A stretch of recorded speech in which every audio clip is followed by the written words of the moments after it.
All right, welcome back, folks. Game 3 ready to get started, all tied up 1-1. It comes down to a best of 3. So let's go right into the draft, Parker, before you even get to say a word.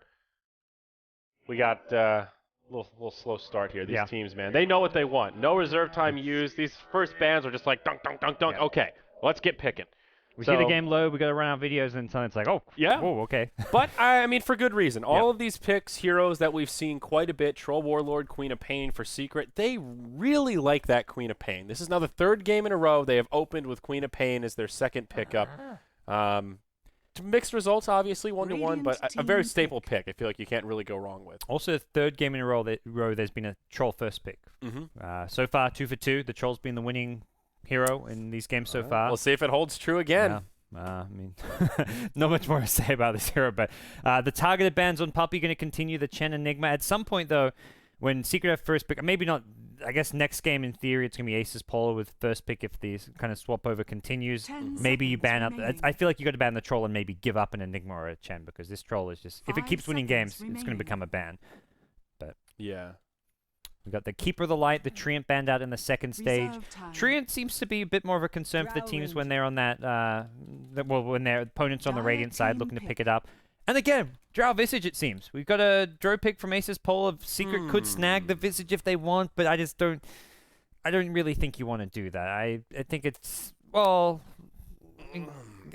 Kuro and Puppy not really big Visage players, but also just not really a hero that seems to be something Secret want to generally go towards. It's an interesting choice to go for it again, now up against the Troll. I'm trying to think about how much of that last game was because of the Drow Visage duo and how much of it was because of all the other stuff that happened. The Techies pick, the Troll Warlord being that kind of staple guy in the backside that works very well with what Drow Visage want to do. That split play, you get the battle trance.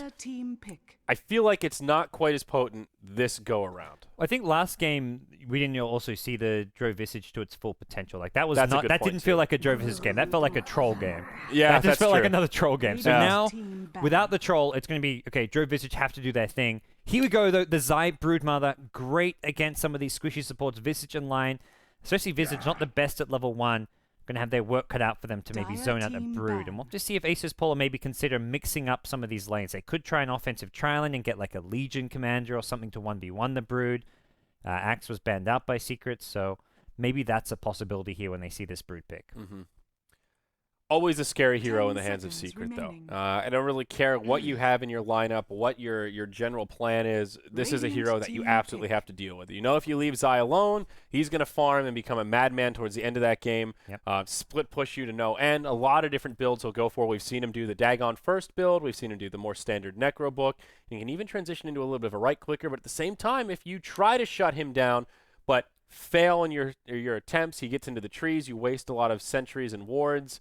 He can be a big money pit where he's just, you know. 10 seconds So remaining. Legion Commander gets banned out. They can help secure Zai his lane by not giving that potential counter pick to Asus.Polar. Axe is still available. No, it's banned out earlier. So. Is it? Oh, yeah, there he is. Banned out Okay. How did I miss him? So, how did I miss those mutton shots? Yeah, Asus.Polar could have done an aggro trialing with Drow Visage lane. Even if they don't win that lane, they just have a good matchup versus the Brute. I think the other decent kind of pseudo counter pick here, which isn't going to be like a 1v1 here, is the Spirit Breaker. You just offlane a Spirit Breaker, and if you ever want to go in the Brood, having the charge for vision is very helpful. So that's the hero that stands out to me, but they're going to go Centaur instead. Okay, here's another one that's okay against the Brood. Yeah. You can double edge down the Spiderlings, which is nice-ish. I don't think you want a 1v1 Centaur versus Brood, but it helps. Like later on, once Centaur has some levels in farm, you can go to the Brood's lane and clear out some Spiderlings. And his burst damage is enough that if you just catch the Brood, you hit her with a dust. If he can hop in, hit her with his combo, that usually gets her into that threshold where someone else can follow up and kind of finish her off. So it's not like a direct counter, but a hero that I think fares fairly nicely.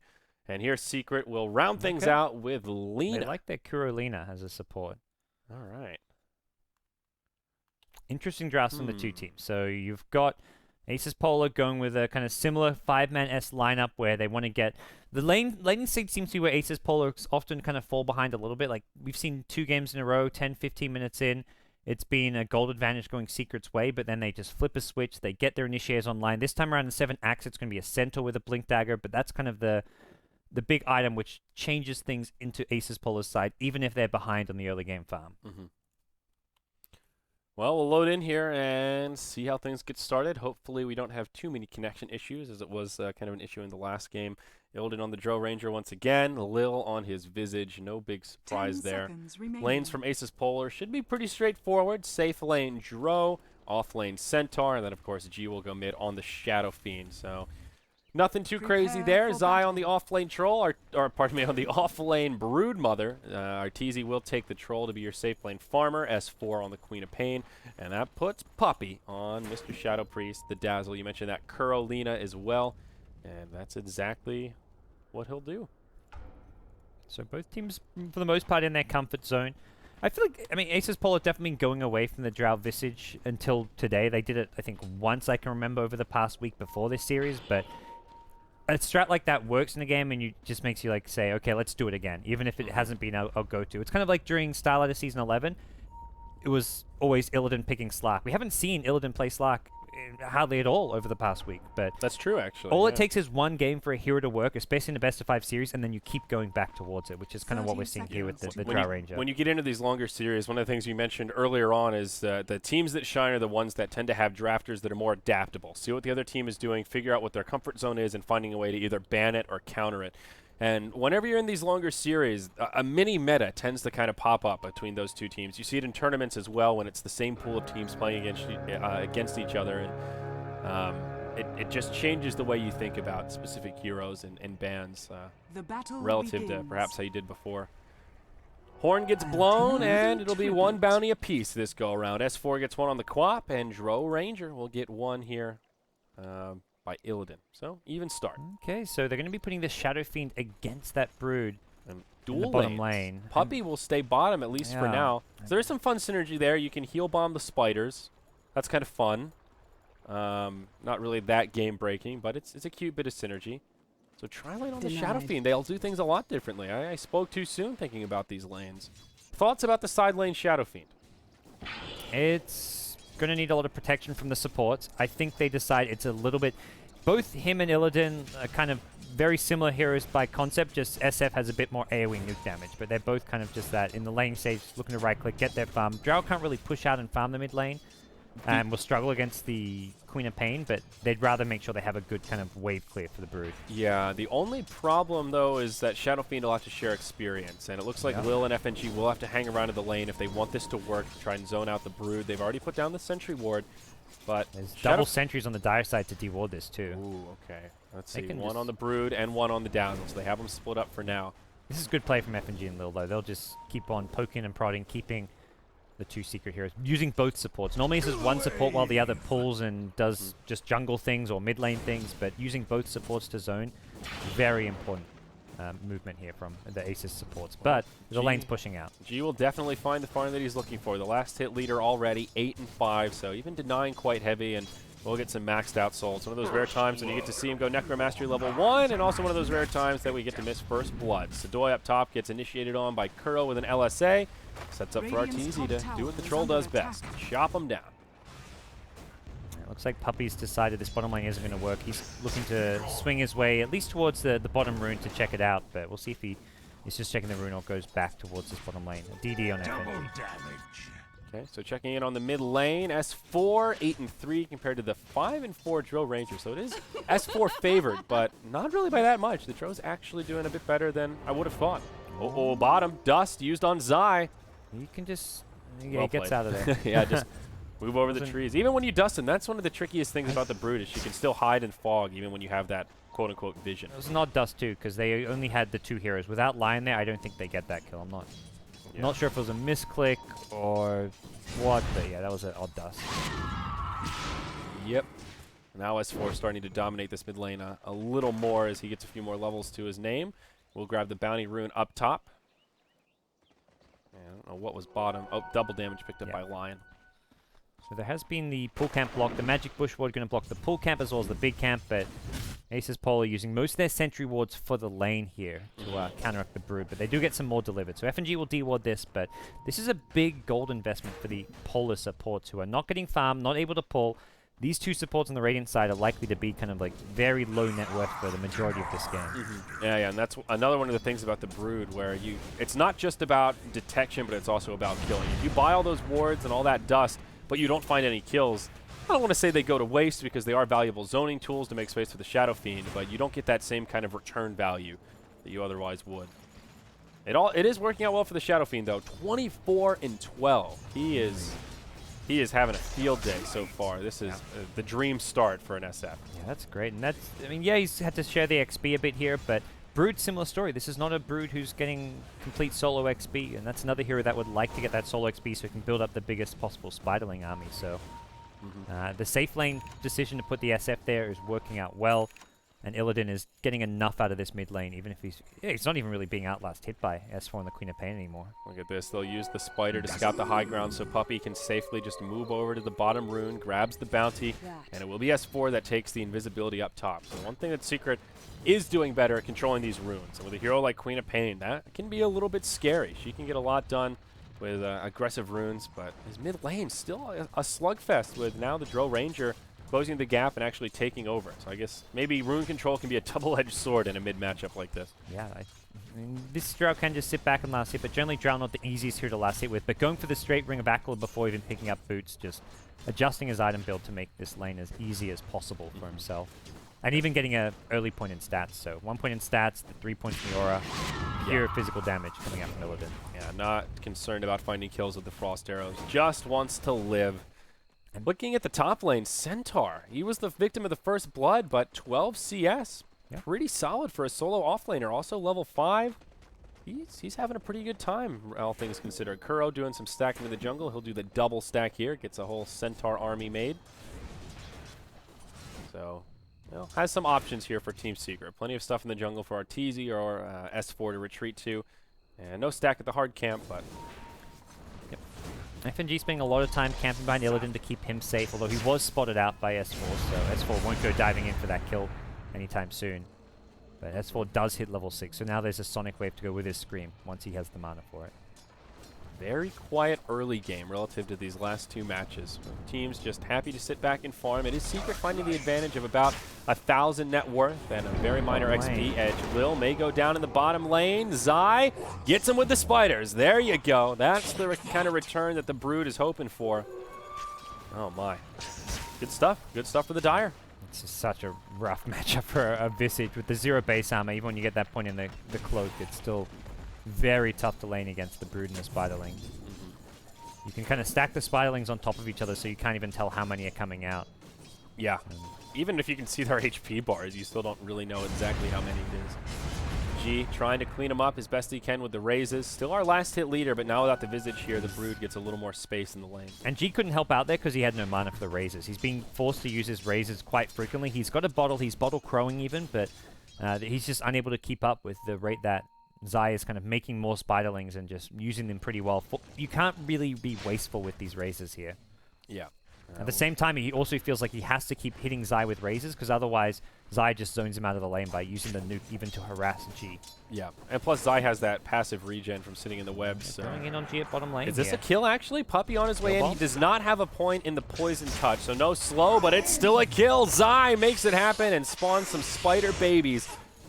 Has a little victory chant there. Nicely done, and well, the passive play from Secret in the offlane has worked out, and now they've taken over.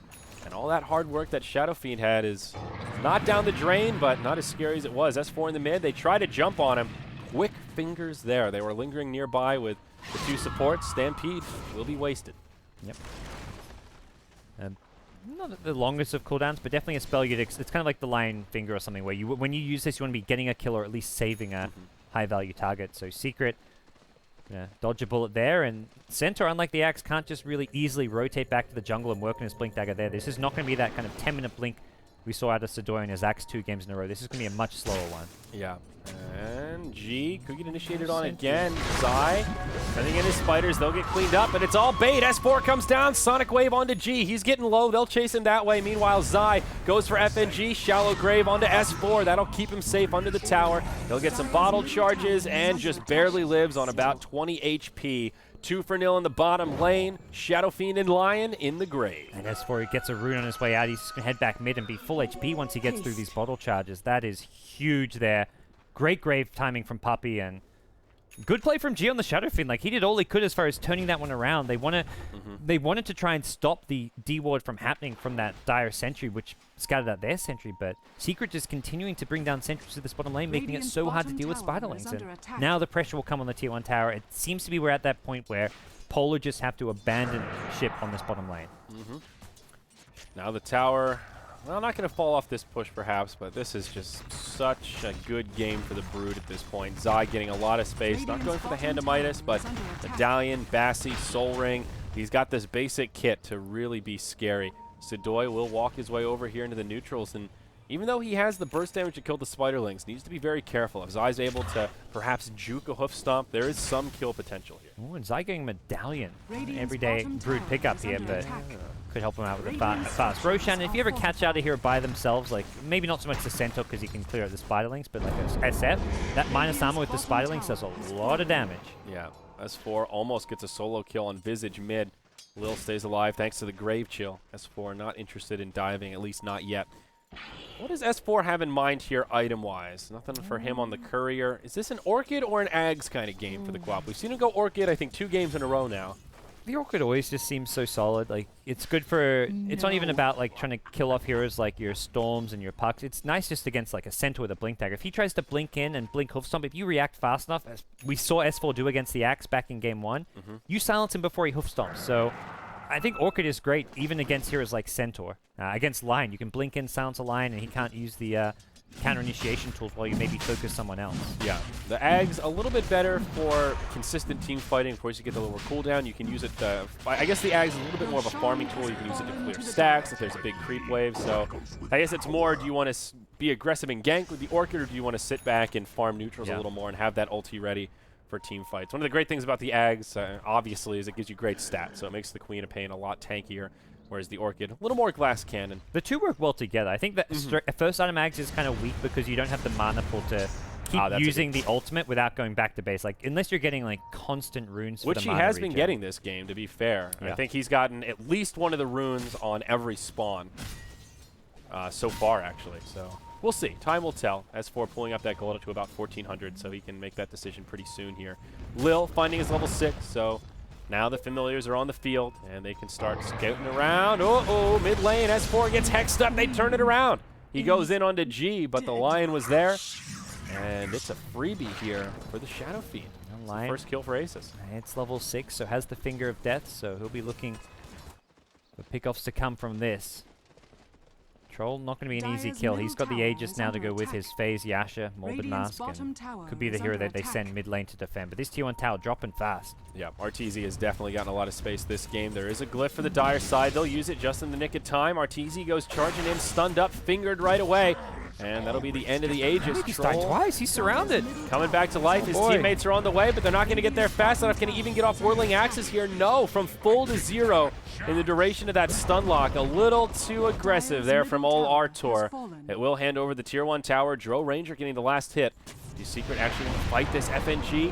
Jukes the LSA and the Dragon Slave. Puppy graves himself as he runs in. And S4 cleans up the Lion. So they end up getting a counter kill out of it. Sloppy there from Team Secret. Yeah. RTZ channeling his inner Havost a bit, perhaps. Yeah, that was very bold, just charging in there like that. So Zai's got a good chunk of money, 2.3k gold. Could pick up the Midas if he wants to go that build. Still good, even 12 minutes in the game. The other item which I think he likes to play around with a lot is the Blink Dagger. Just to kind of bait around and just be such a pest in general. Blink Dagger, Necro, Orchid, all those are possibilities here. Or Dagon, if he really feels like he's balling out of control and can keep finding pickoffs against a hero like Dro Ranger. Everyone pretty much except Centaur would be very susceptible to like a Dagon 5 E-Blade build.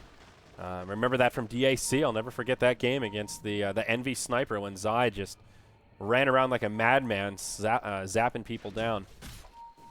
And it was a game kind of similar to this where he got a lot of space in lane and was able to get that Dagon out at a very early time. 2,600 gold, so we should see his investment soon. Yep. And he's going to find a Shadow Fiend in bottom lane. Fairly tanky Shadow Fiend now with the completed mech. He, I think, recognizing he needs to tank up as much as possible. That is a massive Spiderling army that Zai has down here, but not something he wants to be sending into the Shadow Fiend. No, I think he'll just take it into the neutrals where he can farm safe and sound, clearing out these ghosts here. Still a pretty quiet game. Both teams happy to continue farming away. It looks like Asus.Polar are looking for opportunities to gank. They are smoked up. Uh-oh, Arteezy, he'll reveal it. Ward on the high ground. Arteezy just in the right place at the right time there. And that'll be the end of their little smoke expedition. But they do get a ward on the high ground. Nothing crazy. So same kind of story as the last two games, where Secret get more out of the map in the early game, the laning stage goes better for them, and Polar are waiting for that Blink Dagger initiation. The Centaur, though, still 40 minutes in, still has a decent ways to go, which is a bit of a worry, considering how much Secret are getting elsewhere on the map. Even your support, Lina, has a Yule Scepter here. It's not just the cause of Secret farming, it's even Kuro. Dust used onto Zai, but he's speedy. He's going to scoot out. FNG almost dies to spiders. Yeah. Now Arteezy comes in while they're distracted with the bugs. Secret see this as an opportunity to fight. Requiem doesn't do too much here. They'll still do a lot of damage to Zai. Shallow Puppey. Grave. Puppey uses it on himself, and it ends up being the right play. It looked like a misclick, but it certainly worked out. Puppey will still end up falling, but makes the space for Zai to scoot out and make it back to safety. Wow, that could have been a lot worse for Secret. Yeah, Zai kind of ran in a bit too aggressively there and was dusted up still, so not. How did Visage not get anything from that kill on Dazzle? The team fight recap just bugged out? It must be. Yeah, He wasn't denied. so. That's very weird. Maybe if the Maybe familiar gets the last hit, it stops messes up the team fight recap. I don't know. That's strange. I've never seen that happen before. I feel like that's just impossible. There's no way you can get a kill and not get a net worth gain if you didn't buy back or die. The team fight recap, I don't know if it's been bug fixed yet, is generally, like, if you spend all your gold before you die, it still says you lose how much gold you would have lost. Really? Yeah, it's completely... All right, I gotta stop putting so much the stock into that team fight recap. is not 100% accurate. It's There's got a some lot issues. Of I know yeah. it doesn't. Does it take into account tower kills? I think it does not. Pretty sure it's supposed to just be heroes, so it doesn't even count for everything. Oh, Kuro. He's got a Yules. He'll be on the run. Stops the initiator. He does have a TP, but the Visage Familiar's flying overhead. He knows he's certainly doomed here. He'll get stunned up. Nowhere to go. Shadow Fiend will get the kill this time. Yeah, almost caught the Brood as well there. They got him with the Dust, the Hex, but couldn't hit the Impale. But it's Polar who are just finding the pickoffs now. They just seem to be a really strong mid-game team. They are getting out-farmed, but they can make up for that. They can take some objectives, maybe get the next Roshan for themselves, especially with the kills they're finding. It does seem to suggest a swing of momentum towards the Russian 5,000 squad. net worth, 3,000 experience lead for Secret. So they are pretty comfortable right now. All of their cores are doing very nicely, whereas Asus.Polar have this straggler. And that's Big Brad here. Maybe Little Brad is what we should call him in this game. Finally gets his blink, but 16 minutes in. This is way past the window when Centaur would want to have this item. Puppey kind of bumps into him here. They cross paths, and Sadoy will blink away. And that's your reveal of the Blink Dagger right there. Yep. Not very exciting. Not going to be a surprise anymore. And it is 16 minutes in, but now the T1 tower brings pressure to Sadoy. Stampede forward. You get orchided. S4 ready for him. And Sonic Wave connects on 3. Secret just disengaged. The mech comes out from Shadow Fiend. A couple of ults used. No blood is shed, really. But I feel like any time that Secret can stop this Centaur from initiating and take a fight like that, that's a minor victory. Oh, Illidan at bottom. He's going to be so careful. Dagon 2 has just picked up. He's coming over the trees. Wah, wah, wah. Another web, maybe going to be enough. He should have the bugs. He's silenced. I think he's got a bat. Yeah, he does. Illidan lives. Okay, meanwhile, back in the top lane, initiation breaks out. S4 heads up as Sadoy goes in, but looks like he was silenced from the Orchid. Now it's FNG on the run. Puppey wants to dive this, but no poison touch. Can't slow him down. S4, however, on the hunt. FNG trying to juke around, but he's got no armor. The weave makes it an easy kill as they right-click him to death. The Demon Witch will be put into the grave to talk to his demon friends. Now the Tier 1 tower up top will fall, and it is the Queen of Pain that gets the bonus goal. Now G down bottom squares up against Zai. He'll channel the Requiem, and the Death Requiem. Looks like a double Requiem enough to blow up Zai. Zai gets the kill first, so that's pretty good, but Shadow Fiend does end a streak, so I don't really know who gets the edge there, honestly. It's better for the Brood gets XP. He's like level 13 now. Okay. SF, he gets a bit of gold but doesn't get the XP for it, so I think it's still it's worthwhile for Zai to make that exchange. Okay, there you go. I mean, that's your top net worth hero that he just killed. And that's his level 3 Dagon now off that, so I think, yeah, you're right. Zai will be fairly happy. Whew. So Dagon Brood Mother. A bit risky, but worth it if you can keep finding kills. The risk comes in if Asus.Polar can find a way to box up, not give him openings to use the Dagon, then it does become a pretty big sunk cost. And they're making the openings just by Secret the way they're looking to play. They have 4 heroes pressuring the top Tier 1 tower. and then Brood pressuring the bottom lane. So someone has to, they either have to give up towers or they give up kills, because if they want to defend both towers, they have to split up their heroes, and as soon as they split up, Brood finds those pickoffs, finds those kills. If they only defend one lane, then Brood is pressuring the base, and, well, that's not going to work. Yeah. So it looks like S4 with a BKB coming out on the horizon. Ogre Club picked up there. Now level 3 Dagon on Zai. No much item progression past that. We'll see in the dire jungle. Curl get jumped on. And yeah, defensive fuel's not going to be enough to stay alive. Does he have any other item progression? No, not unless he has something on the courier. Just a Soul Ring. Okay. And BKB on Arteezy. That's probably your biggest item worth reporting here. Troll finally able to come to these fights and not just get rolled over straight away as we saw when he had that Aegis. Now, Polar with a lot of heroes top lane. This is kind of a problem, though, because it does open up Roshan for the taking for Team Secret. But for now, they're going to go for the Tier 1 tower. I think they may just make a beeline for Roshan after this. Could lead to both Tier 1 and Tier 2 top going down, but I feel like for Aegis for Roshan, that's an acceptable trade to get a Tier 1 as well on your side. Yeah, tier 1 for Tier 1 tower. All right, Troll Warlord gets the last hit on the one in the mid, and the top goes to the Radiant. Now the TP's back. It will be Puppey to come back first, just to throw out the weave, maybe trying to posture and make Asus.Polar think twice about going too deep. Artor as well as S4. Mid lane, they'll at least try to trade Tier 2 for Tier 2. We see more pings coming out, both teams using their glyphs. And it looks like it will just be an even trade. Zai has already cleared out that Tier 2 down bottom, so nothing to kill there. Or even go scouting out the high ground to see if anyone had TP'd back early. Back-to-back tower kills here for Arteezy. Okay. Just picks up that BKB and now nearly at 2,000 gold already. It was 2 towers going the Radiant's way, Illidan getting one of them, and it looks like the other just being taken out by the creeps.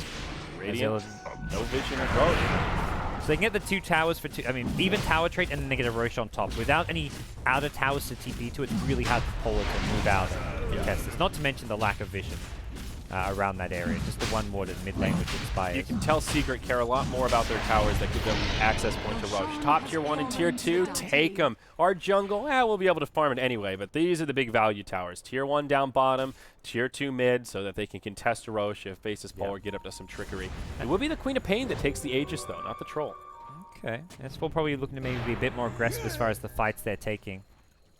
Scout the high ground with the weave and maybe force back. The other thing is taking the towers they did at mid lane and previously at bottom lane opens up this entire Radiant jungle to be farmed out by your Brood, by your Troll or Queen of Pain. And it makes it a lot more difficult for Asus.Polar. Like, it's going to be kind of that, you trade jungles, which this is something we see often around the 20 to, I mean, even in going to the late game, but like 20 minutes and beyond, teams seem to trade their jungles there. Initiation. Oh, it's mistimed on Lil. He will live through the Yules, but so does Kuroki. Puppey there with the shallow grave. Nicely handled. Lil goes one way. Sadoi goes the other. S4 wants the kill. Soul burn would have been enough, but finds it with auto attacks. Lil nowhere to go. He'll get brought down in the trees.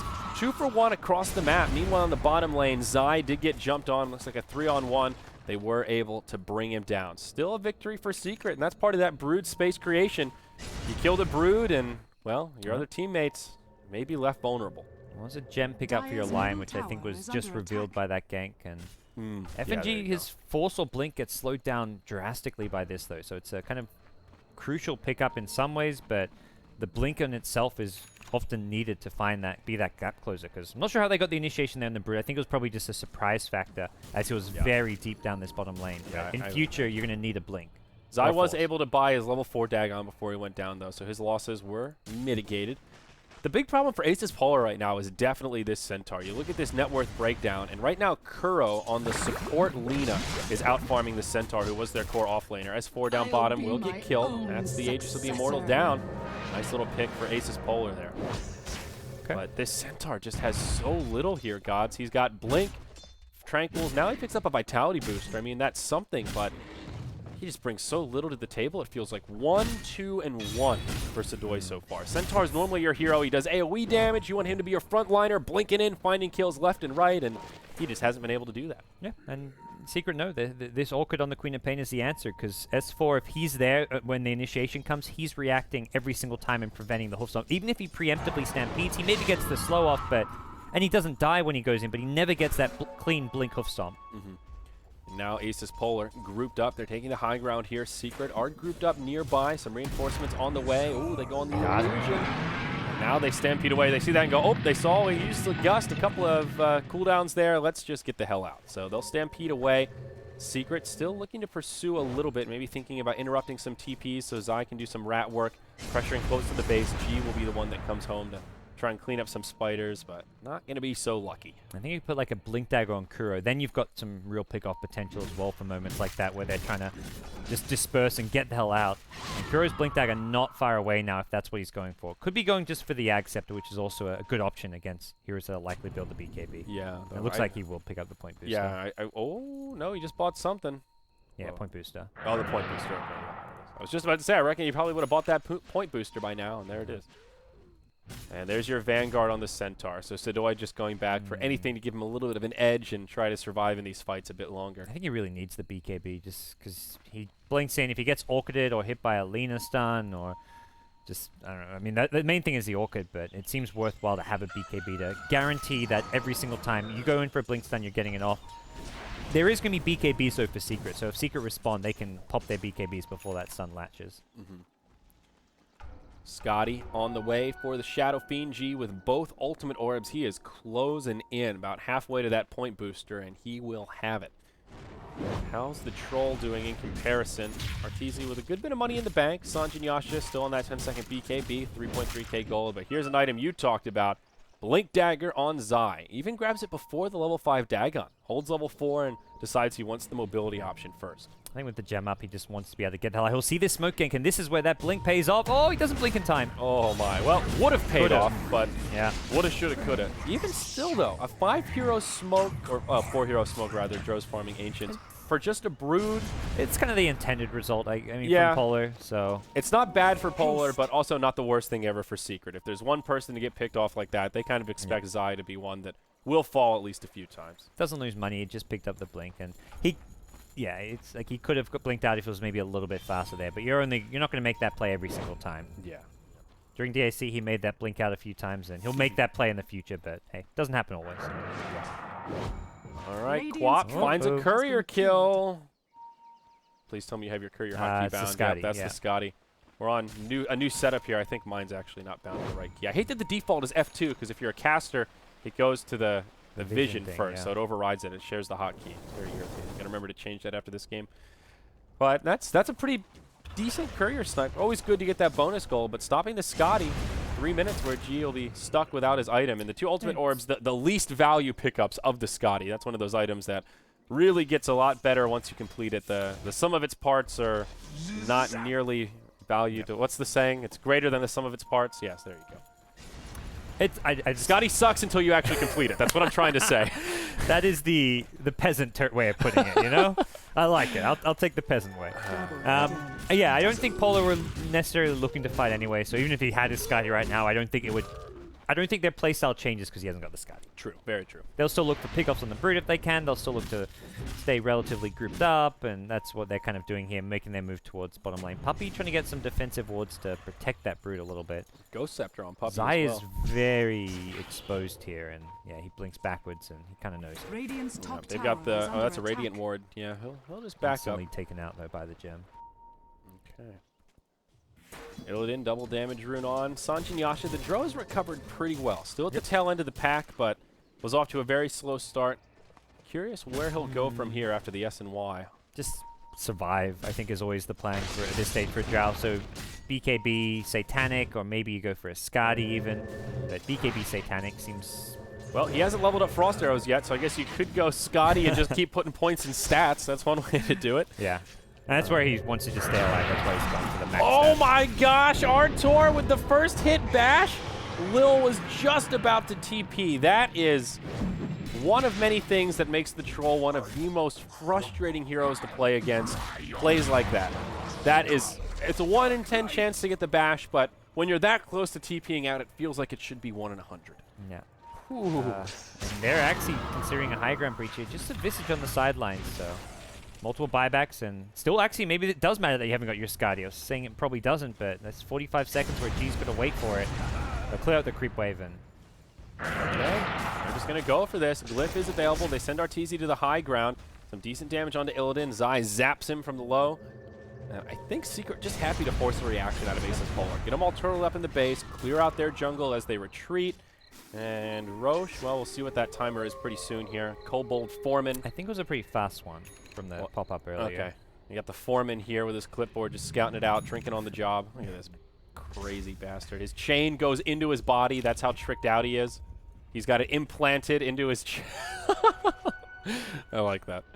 Weird I just love bug. that, like, this surely cannot be comfortable, like, having your hand out-held, hold, like, you don't stand, like... Oh, like, he's got a whip in the other hand, too. I never noticed that. That's like, that cute. is surely not comfort. Like, he's got some good biceps, you know? Oh, yeah, that guy's he's been cracking that whip quite a bit. Roche, wow, it is a fast respawn, just about 10 or 15 seconds. I think that will favor Secret here as they're already making a movement towards the pit. And, oh, by the way, they'll just clear out a triple stack of Ancients on the way. So nice efficient use of their time. Asus.Polar, though, they're not going to hand it over without a fight. They will group up as 4 and start moving towards that section of the map. They get there fast here, and Illidan will be in charge of pushing out this bottom lane. He's picked up the ulti ult, so possible Skadi, Manta styles. You've already got the Yasha and the Sand and Yasha. Well, they're not going to get to Roshan time, by the way. This guy's just melting. Yep. Fervor, man. Makes it so easy. This is even without minus armor, too. Just imagine if the medallion was here from Zai. There you go. He finally uses it at the end. Immediate smoke as well to follow this up. Radiant Vision did not scout the smoke out. And as soon as you find out you're too late to contest Roche, you just back the hell off anyways. You know Secret have grouped up as 5, have an Aegis, and you do not want to fight except on your high ground. And there's still a 10-second BKB on this troll ready to be debuted here. RTZ will press forward. He does have a Blink Dagger also. I know you've brought that up a couple of times throughout this series, how good the Blink troll can be. And I think this is actually the first time we've seen it. Last 2 games, there was no Blink mobility tool. Yeah, I don't think on either game. There may have been one last. There wasn't one in game 1. Yeah. So, slight change of pace here for Team Secret. Also, BOT's now up on Zai, so he can start split pushing perhaps a little more effectively. Scotty comes out on the Shadow Fiend, then he moves into Lifesteal. Now Morbid Mask, maybe Satanic on the horizon for him. So, Polar going to stay grouped here. Look, once again, make a move through their jungle. Try and catch out that Brood if possible. It's going to be Kuro. Got him. Also for Yules, but he's going to go down to the Skadi SF. Yep, does what little damage he can before he falls. It's better, slightly better than losing the Brood, so not the end of the world here for Team Secret, though. They can still maybe push as 5 with the Aegis if they want to, although it seems their playstyle is much more about getting these, kind of building towards the late game. Yeah. I think so, too. They've There's your Satanic on the troll. That's a big one. They've got this 4-core lineup. Like, yeah, Brood is one of those, isn't really building as a carry, but at least is building items which can have a high... Having a Dagon 5 E-Blade in late game, you instantly bring down a Drow or someone to half HP. You force out a preemptive BKB. So they've got 4 big heroes which are all going to be very powerful in late game. FNG almost gets solo down. There it is. Okay, they've got the combo. That's a Lion on the sideline. Yep. Easy 5v4 to get things started. Well, 4v4 now. Lena's still dead. They'll get this tier 2 tower. Zai just showing off his burst. That's a level 4 Dagon also, so it still gets a little bit bigger than that. And that's the real problem here. You talked about Lion as well as the Visage really having to spend so much money on wards that Lion just has nothing. No real stats, just a magic wand, and that's just going to happen over and over. And even 31-man scene, you'd expect at least one of your supports, the 4 position, which in this case is low, to have an item. He hasn't got his Axe even. Halfway to the Axe. It's not even close. Here we go. No glyph available. Secret go to siege the high ground. Aegis of the Immortal on Arteezy. Zai just trying to do what he can with that Dagon to make some space for his team. Arteezy still feeling pretty healthy here. Has the Satanic off cooldown. They will just kind of slow siege this tower from the low ground. Secret, they don't want to get hyper-aggressive here, hoping that Asus.Polar may step out of the base and they can catch one. They'll have to wait for this next creep wave to cut through the backdoor protection. But what's the play here? Do you look to split push? Do you back out? They really want to make the most out of this Aegis, but I don't think they can just bum rush the high ground. Yeah, they're going to kind of slow roll this, keep all the lanes pressured. Zai makes them move towards top lane, get some spy lanes up there, so at least we'll lure away one of the Polar heroes towards that top lane. And 2 minutes on the Aegis. Let's set up a pick-off. Oh, wow. They almost grab Illidan there. And Kuro, he gets that Aghanim. This is a support Lina, mind you, on the 4, so really great farm on him. Quite a few buybacks available here, but only on select heroes for the Radiant side. Illidan, the big one, who is lacking the buyback. He has the Lincoln Sphere. Dagon again popped on the Lincolns. This item's already paying for itself. Arteezy now gets initiated on. Shallow Grave comes out, though. S4 uses the BKB. They drop the hammer on the Centaur. The upgraded Laguna Blade enough to bring him down. They still have the Aegis. So they can just do this again. Centaur pings out the gem. Looks like they will recover it. Secret winning this war of attrition so far. Time on the Aegis. Now down to just about a minute, maybe a minute 10. Pretty fast here. Laguna on cooldown for 40 seconds, so that makes it a bit trickier here, but Illidan, just be careful. Centaur has a buyback. He may need to burn it here. Illidan gets brought down straight away. There's your buyback from the Centaur. Kuro getting low, but still alive. Arteezy, BKB on. Satanic cooling down. Remember, Aegis has yet to be deployed, although right now could be the time. Shallow Grave comes out, stunned up by the familiar. Satanic again. Satanic comes back off cooldown. He may finally go down this time, making so much space. Somehow still alive. Gets a bash on G. There's the Death Requiem to finish off the Aegis. But meanwhile, in the base, Zai is actually on the high ground, getting vision for his team and pressuring these supports. Now Sadoy, a dieback for him. Only one buyback available of the dead heroes, and it's the Shadow Fiend. Will he burn it? I think he has to. This could be a GG push all of a sudden, Gods. Yep, you're getting mid lane, you're getting bottom lane, and top lane has no tier 2 tower. That's exposed as well. It's going to go for the tier 3 and that mega creep push. There it is. GG is called. It's Team Secret that take game 2. Now just one victory away from securing their spot at the Summit 3. You can see just how hard it is to push high ground there, though. Secret took them a few Aegises, and even with the Aegis, they had to kind of finesse that so much. They were just poking and prodding. They weren't even willing to just send the Troll and Aegis on the high ground just to brute force it. That really highlights how difficult pushing high ground can be. And Asus.Polar, they executed, they did what they could, but it just, at some point, it just wasn't enough. Secret just a bit too polished and a bit too disciplined. It really felt like that Satanic pick at the end was really, really useful for Arteezy. I mean, it came off cooldown twice, I think, in that final siege there. Combos so well with the Grave, too. Yeah. Because you're guaranteed to kind of stay alive during the chain stun and then get some life. It gives you a reset, and it's really quite incredible. Troll Warlord, 100% win rate in this best of 5 now. He's won all 3 games. So we'll see. Maybe the Troll gets banned out. Maybe he gets picked up again. But wow, what a hero! I wish I could just put Troll in my fantasy draft. You know, that's part of one of the big reasons why Troll is so popular is because he's one of the few heroes that when you get ahead, you can actually break high ground and win the game off of. But even with the Troll, we're seeing how still difficult. A struggle. Yeah, there's like no better high. I mean, that's definitely some of the top tier. Like previously, like you go back to what we were seeing at TI4, like those high ground sieges, your Death Prophet, your Dragon Knights, your kind of Luna Chen type drafts. Those were strong in their own ways for breaching high ground, but as far as the currently strong heroes, the lane dominance, the mid games, Troll's like the only one that actually breaches high ground. Yeah, he feels unmatched, and he's he's good at every stage of the game. Great in the lane. The blind offers a lot before BKBs come out, and late game, well, yeah, he's pretty good. He's not bad at least. So with that, folks, stick around because we've got at least one more game coming up. Game 4 around the corner of Secret versus Asus.Polar.